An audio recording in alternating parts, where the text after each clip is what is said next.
السلام علیکم عزیز طلبہ، جیسا کہ آپ کو معلوم ہے کہ کووڈ-19 کی وجہ سے تعلیمی ادارے بند ہو چکے ہیں۔ آپ کا تعلیمی سلسلہ رکنے نہ پائے، اس لیے کینٹ پبلک اسکول نے آن لائن کلاسز کا اجرا کیا ہے۔ تو آئیے آج ہماری آن لائن کلاس کا پہلا لیکچر ہے کلاس 8 کے لیے جیو کا۔ سبق کا نام ہے بڑے ماحولیاتی مسائل۔ تو ہم سٹارٹ کرتے ہیں۔ آلودگی کسی مواد کا انسانی نقطہ نظر سے ماحول میں غیر متناسب مقدار میں داخل ہونا جو اس کے وجود کے لیے نقصان کا باعث بنے ماحولیاتی آلودگی کہلاتا ہے۔ یعنی کہ کوئی بھی مواد جب ایک تناسب سے زیادہ مقدار میں داخل ہو جاتا ہے تو وہ انسان کے لیے نقصان کا باعث بنتا ہے، تو اس کو کہتے ہیں ماحولیاتی آلودگی۔ گھروں، صنعتوں، فیکٹریوں، گاڑیوں، ٹرینوں اور جہازوں وغیرہ سے نکلنے والا مواد ہمارے قدرتی ماحول کو آلودہ کرتا ہے۔ ان کے چلنے سے شور کی آلودگی پیدا ہوتی ہے، یعنی کہ جو آواز ان سے نکلتی ہے اس کا تناسب اس قدر بڑھ جاتا ہے کہ وہ آلودگی میں شامل ہو جاتی ہے، جبکہ دھوئیں سے فضائی آلودگی ہوتی ہے۔ کوڑا کرکٹ سے بھی آلودگی پیدا ہوتی ہے، اس کے ساتھ ساتھ یہ آبی آلودگی کا بھی باعث بنتی ہے، یعنی کہ ان سے جو مواد نکلتا ہے اس کا بے دریغ استعمال کیا جاتا ہے اس طریقے سے کہ اس کو نہروں میں اور دریاؤں میں پھینک دیا جاتا ہے، جس کی وجہ سے آبی آلودگی پیدا ہوتی ہے۔ ماہرین ماحولیات کے نزدیک فضائی آلودگی، آبی آلودگی، مٹی کی آلودگی، شور کی آلودگی انسان کے لیے پریشانی کا باعث ہیں۔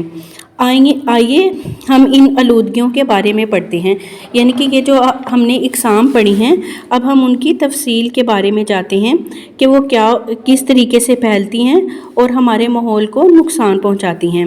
سب سے پہلے ہے فضائی آلودگی۔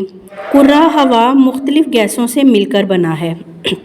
اس نے زمین کو چاروں طرف سے ایک غلاف کی مانند گھیر رکھا ہے۔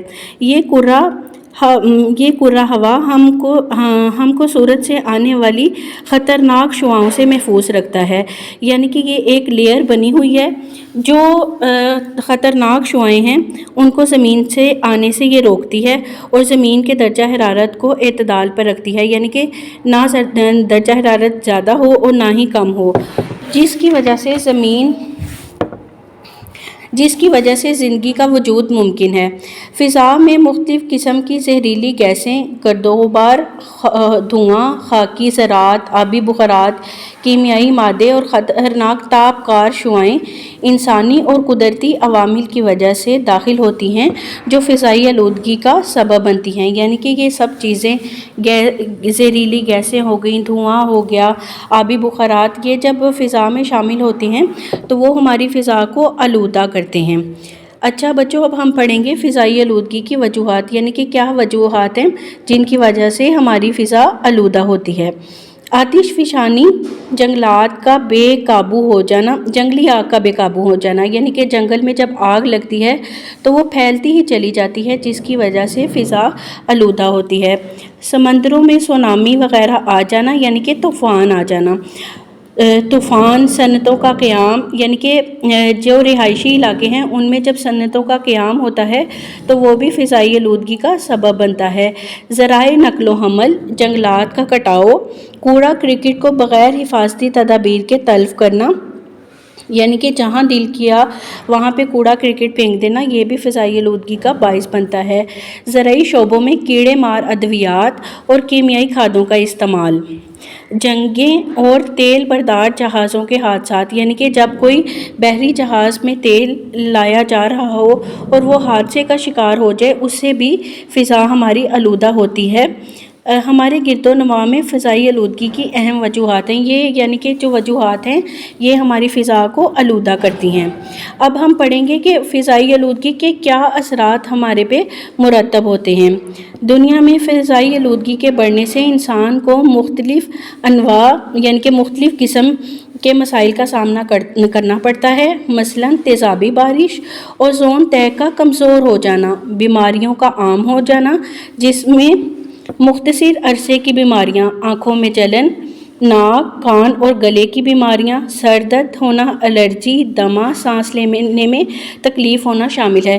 یعنی کہ جب فضائی آلودگی پھیلتی ہے تو بیماریاں بھی پھیلتی ہیں، جس میں آنکھوں کے مسائل آ جاتے ہیں۔ بچوں، آپ لوگوں کو پتہ ہوگا جیسے آنکھیں خراب ہو جانا، کان اور گلا وغیرہ خراب ہو جانا، یہ ساری بیماریوں کا شکار انسان ہو جاتے ہیں۔ لمبے عرصے تک رہنے والی بیماریوں میں سانس کی بیماریاں، کینسر، دل کی تکلیف، دماغی نظام کا متاثر ہونا، جگر کی تکلیف، گردوں کی تکلیف، پھیپھڑوں کی تکلیف کا شروع ہو جانا شامل ہے۔ زرعی پیداوار پر بھی منفی اثرات مرتب ہوتے ہیں۔ ماہرین کے مطابق یہ اثرات ہیں، یعنی کہ اس طریقے سے فضائی آلودگی جو ہے وہ ہماری زندگیوں کو متاثر کرتی ہے۔ اس کے لیے ہمیں چاہیے کہ ہم زیادہ سے زیادہ درخت لگائیں اور اپنے ارد گرد ہونے والے جو گندگی ہے، کوڑے کے ڈھیر ہیں، اس کو بر وقت ٹھکانے لگایا جائے۔ اچھا، تو بچوں آج ہم لوگوں نے پڑھا ہے آلودگی کیا ہوتی ہے اور آلودگی کے وجوہات کیا ہیں اور اس کے اثرات کیا ہیں۔ اب آپ لوگوں نے اس کو ایک دفعہ ریوائز کرنا ہے اور پھر جو ہے اس کو آپ لوگوں نے یاد بھی کرنا ہے۔ اب ہماری ملاقات اگلے لیکچر میں ہوگی، تب تک اپنا خیال رکھیے گا۔ اللہ حافظ۔